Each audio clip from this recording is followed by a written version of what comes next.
Hi friends, வணக்கம். Welcome to biology king Tamil YouTube channel. நாம் இந்த வீடியோவில் என்ன பார்க்க போகிறோம்னு பார்த்தீங்கன்னா, 12th ஸ்டாண்டர்ட் ஜுவாலஜி புக்கில் இருக்கக்கூடிய தேர்ட் லெசனை பார்க்க போகிறோம். இந்த தேர்ட் லெசனில் ஆல்ரெடி பார்ட் 1 வீடியோ அப்லோட் பண்ணியிருக்கோம். அதோட லிங்க் பார்த்தீங்கன்னா டிஸ்கிரிப்ஷனில் கொடுத்துருக்கேன். அதை கிளிக் பண்ணி நீங்கள் பார்த்துக்கலாம். நாம் ஒவ்வொரு பாடத்துலேருந்தும் line by line important questions எடுத்து அப்லோட் பண்ணுறதுனால இது யாருக்கெல்லாம் யூஸ் ஆகும் அப்படின்னு பார்த்தீங்கன்னா, UG TRB zoology, PG TRB zoology, NEET, TNPSC, NET, SET போன்ற தேர்வு எழுதுகிறவங்களுக்கும் 12th படிக்கக்கூடிய மாணவர்களுக்கு இது கடைசி நேரத்தில் பார்த்துட்டு போனாலே நீங்கள் 100% மார்க் இருக்கிறதுக்கு ரொம்பவே வாய்ப்பு அதிகமாக இருக்குது. இந்த லெசனோட நேம் என்னென்னு பார்த்தீங்கன்னா, இனப்பெருக்க நலன், அதாவது ரீப்ரொடக்டிவ் ஹெல்த். வாங்க நம்ம கொஷின்ஸ் பார்க்கலாம். நீங்கள் முதல் முறையாக நம்ம சேனல் பார்க்குறீங்கன்னா சப்ஸ்கிரைப் பண்ணிக்கோங்க. பக்கத்தில் இருக்கக்கூடிய பெல் ஐக்கானை கிளிக் பண்ணி ஆல் என்ற ஆப்ஷனை கொடுத்துக்கோங்க. குணப்படுத்த முடியாத பால்வினை தொற்று எது அப்படின்னு பார்த்தோம்னா, வைரஸால் ஏற்படும் தொற்று, அதாவது sexually transmitted infection caused by virus. உலக சுகாதார நிறுவனத்தின், அதாவது வேர்ல்டு ஹெல்த் ஆர்கனைசேஷனில் 2017 அறிக்கையின்படி உலக அளவில் ஒவ்வொரு நாளும் பால்வினை தொற்றால் பாதிக்கப்படுவோர் எண்ணிக்கை எவ்வளவு அப்படின்னு பார்த்தோம்னா 1 மில்லியன் மக்களுக்கு மேல். உலக அளவில் ஹெச்ஐவி பாதித்தோர் எண்ணிக்கை எவ்வளவு அப்படின்னு பார்த்தோம்னா 2.1 மில்லியன். அதாவது வேர்ல்டு ஹெல்த் ஆர்கனைசேஷனால் 2017 அறிக்கையின்படி 2.1 மில்லியன் மக்கள் ஹெச்ஐவி பாதித்திருக்கிறார்கள் உலக அளவில். உலக அளவில் ஹெச்ஐவி பாதித்தோர் எண்ணிக்கையில் இந்தியா எந்த இடத்தில் உள்ளது அப்படின்னு பார்த்தோம்னா 3வது இடத்தில் உள்ளது.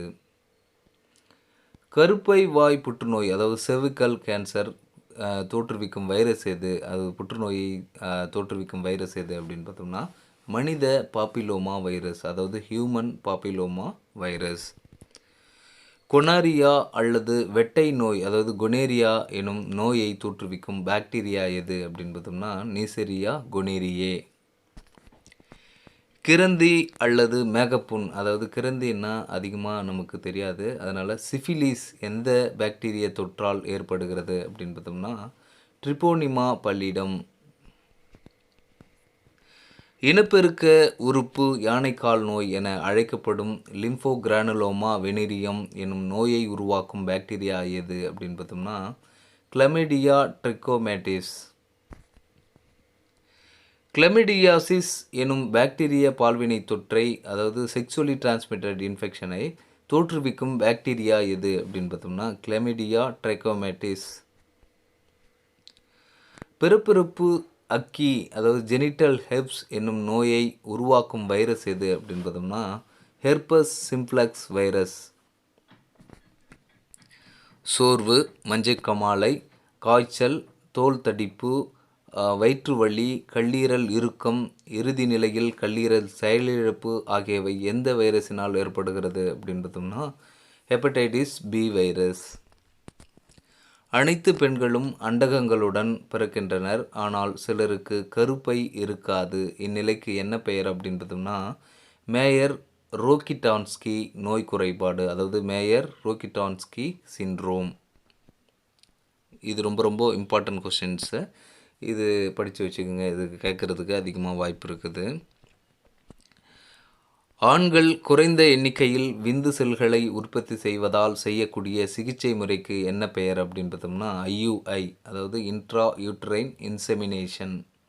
அதாவது இந்த ஆண்களுக்கு பார்த்தோன்னா விந்து செல்கள் கம்மி, அதாவது ஸ்பேம் கம்மியாக இருக்கிறதுனால அவங்களுக்கு என்ன பண்ணுவாங்கன்னா செமனை செப்பரேட் பண்ணிவிட்டு, அதாவது அவங்களுடைய செமனை ஸ்டோர் பண்ணி அதிலிருந்து வீரியமான செல்களை மட்டும் சேகரித்து அதை பார்த்திங்கன்னா இன்ட்ரா யூட்ரைன் இன்செமினேஷன் மூலமாக பெண்களுக்கு செலுத்தி அதை கருவுற செய்வது தான் இந்த ஐயுஐ மெத்தடு. அண்ட செல்கள் மற்றும் விந்து செல்களை உடலுக்கு வெளியில் ஆய்வகத்தில் இணைய வைக்கும் தொழில்முறைக்கு என்ன பெயர் அப்படின்னு பார்த்தோம்னா ஐவிஎஃப். இது இன்விட்ரோ ஃபெர்டிலைசேஷன் அப்படின்னு சொல்லுவாங்க. இப்போது பார்த்திங்கன்னா நிறைய பேருக்கு குழந்தை இல்லாத காரணத்தினால என்ன நடக்குது அப்படின்னு பார்த்தோம்னா இந்த ஐயுஐ ஐவிஎஃப் இந்த முறையில் தான் பார்த்திங்கன்னா கருத்தரித்தல் நடைபெறுகிறது. நிறைய ஹாஸ்பிட்டலில் பார்த்திங்கன்னா இந்த மெத்தட் ஃபாலோ பண்ணுறாங்க. 8 பிளாஸ்டோமியர்களை கொண்ட கருமுட்டையை லேப்ரோஸ்கோபி முறையில் அண்டநாளத்தினுள் செலுத்தும் தொழில்நுட்பத்திற்கு என்ன பெயர் அப்படின்னு பார்த்தோம்னா ஜிஃப்ட்ன்னு சொல்லுவாங்க. அதாவது ஜைகோட் இன்ட்ரா ஃபெலோபியன் ட்ரான்ஸ்ஃபர் இந்த தொழில்முறை. 8 பிளாஸ்டோமியர்களை விட அதிகமான செல்களை கொண்ட கருவானது கருப்பையினுள் செலுத்தப்பட்டு முழு வளர்ச்சி அடையும் நிகழ்வுக்கு என்ன பெயர் அப்படின்னு பார்த்தோம்னா ஐயூடி, அதாவது இன்ட்ரா யூட்ரைன் ட்ரான்ஸ்ஃபர்.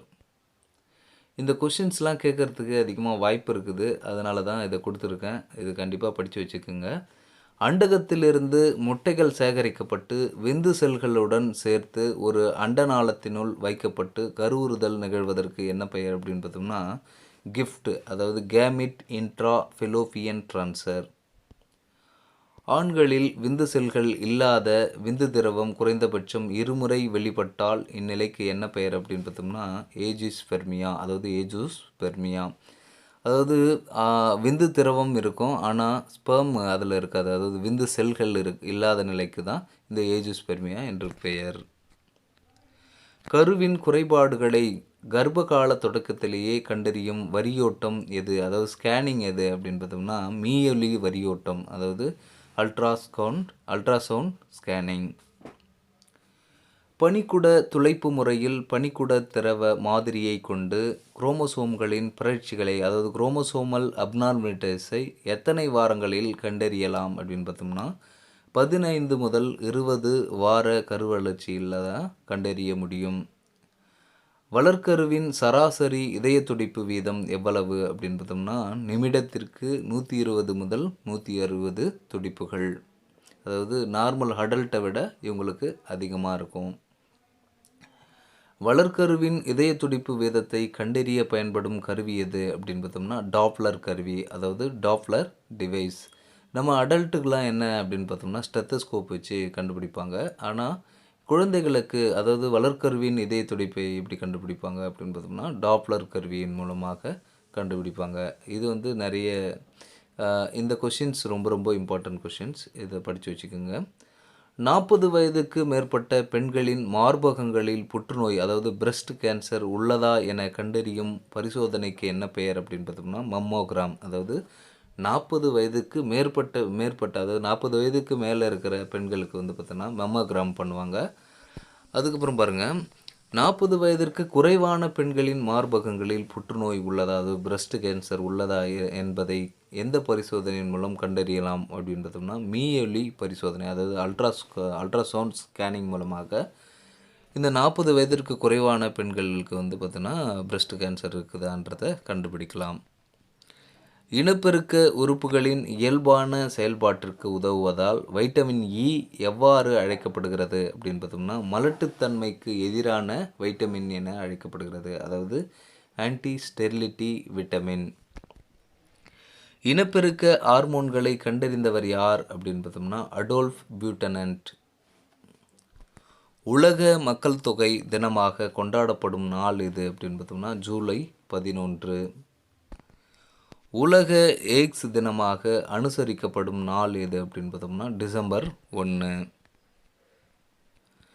தேசிய எய்ட்ஸ் கட்டுப்பாட்டு அமைப்பு, அதாவது நேக்கோ, அதாவது நேஷ்னல் எய்ட்ஸ் கண்ட்ரோல் ஆர்கனைசேஷன் எப்போது நிறுவப்பட்டது, அதாவது உருவாக்கப்பட்டது அப்படின்னு பார்த்தோம்னா 1992 ஆண்டு. கிரந்தி மற்றும் வெட்டை நோய், அதாவது சிஃபிலிஸ் ஆர் குனேரியா எவ்வாறு அழைக்கப்படுகிறது அப்படின்னு பார்த்தோம்னா சர்வதேச நோய்கள் என்று அழைக்கப்படுகிறது, அதாவது இன்டர்நேஷ்னல் டிசீஸ் என அழைக்கப்படுகிறது.